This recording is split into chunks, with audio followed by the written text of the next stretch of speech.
मंसूर और लखना दोनों ही वराह अवतार के उस मिशन को दर्शाते हैं जहां वे पृथ्वी की रक्षा करते हैं। ये दोनों इस शक्ति के दो अलग आयामों को दिखाते हैं, शारीरिक शुद्धता और नैतिक सुधार।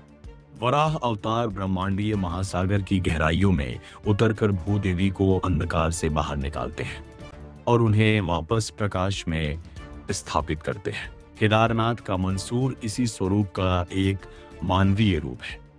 वह व्यक्ति है जो दूसरों की आत्मा बचाने के लिए खाई, बाढ़, तूफान और पहाड़ की मुश्किलों के बीच उतर जाता है।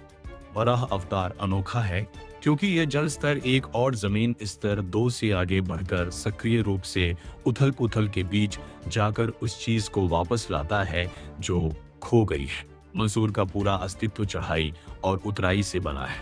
जब केदारनाथ में विनाशकारी बाढ़ आती है तो जहां बाकी सब अपनी जान बचाने के लिए भाग रहे होते हैं, वहीं मंसूर तबाही के बीच कूद पड़ता है। वह उस डूबते हुए व्यक्ति तक पहुंचने के लिए लहरों के विपरीत चलने वाली ताकत है। जिस प्रकार वराह अवतार अपने दांतों पर पृथ्वी को उठाते हैं, मंसूर, मुक्कू और कई अन्य लोगों को अपनी पीठ पर एक पिट्ठू के रूप में उठाता है। वह शारीरिक और आध्यात्मिक सहारा है जो मानवीय आत्मा को बाढ़ में निगलने से बचाता है और केवल एक व्यक्ति को नहीं बचाता, वह अपनी सुरक्षा की कीमत पर दूसरों की गरिमा और जीवन को बचाता है। वराह को अक्सर एक निडर और एकाकी जीव के रूप में देखा जाता है जो सच खोजने के लिए कीचड़ और मलबे के बीच भी उतर जाता है। वह आत्मा के उस चरण का प्रतिनिधित्व करता है जहां उसे यह एहसास होता है कि असली शक्ति दूसरों को ऊपर उठाने की क्षमता में है। लखना के लिए कीचड़ उसका अपना पछतावा गुनाह है और जिस पृथ्वी को उसे बचाना है वह उसकी अपनी आत्मा है, जिसका प्रतीक वह छोटी बच्ची है जिसकी वह रक्षा करता है। वराह अवतार अनोखा है क्योंकि वह कीचड़ में भी सहज रहता है। वह वहां जाता है जहां दूसरे जाने से डरते हैं ताकि वह उस चीज को खोज सके जो पवित्र है। लखना एक डाकू है जो चंबल के बीहड़ों शारीरिक और नैतिक कीचड़ में रहता है। वह अपने पुराने कर्मों के श्राप से परेशान है। उसकी यात्रा उसके अपने अंतर्मन की गहरी गोताखोरी है।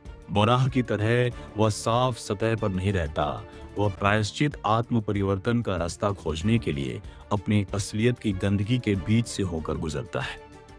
जिस छोटी बच्ची को लखना बचाता है वह उसकी भूदेवी है। वह एक मासूम बीज है जिसे पुरुषवादी और हिंसक समाज के राक्षसों से बचाना जरूरी है। लखना अपनी उस खूंखार वराह जैसी शक्ति का उपयोग लूटपाट के लिए नहीं बल्कि एक ढाल शील्ड बनने के लिए करता है। वह उसे उबड़ खाबड़ रास्तों पर अपने साथ ले जाता है जो ठीक उसी दृश्य की याद दिलाता है जहां भगवान वराह पृथ्वी को ऊपर उठाए हुए जल से बाहर निकल रहे हैं। लखना एक बागी है।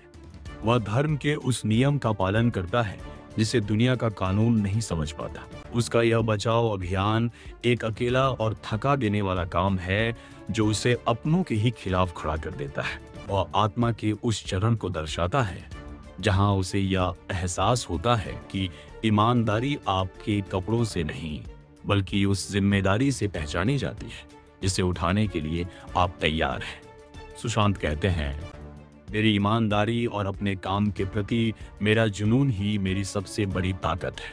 आपके ऊपर उठने की शक्ति ठीक उतनी ही होती है जितनी गहराई तक आप नीचे उतरे हैं। अपने आसपास की दुनिया को ऊपर उठाने के लिए जरूरी रफ्तार पाने हेतु आपको अपने अस्तित्व के शून्य में गोता लगाना ही होगा। जब आपका लक्ष्य वाई मजबूत हो तो गुरुत्वाकर्षण महज एक सुझाव बनकर रह जाता है।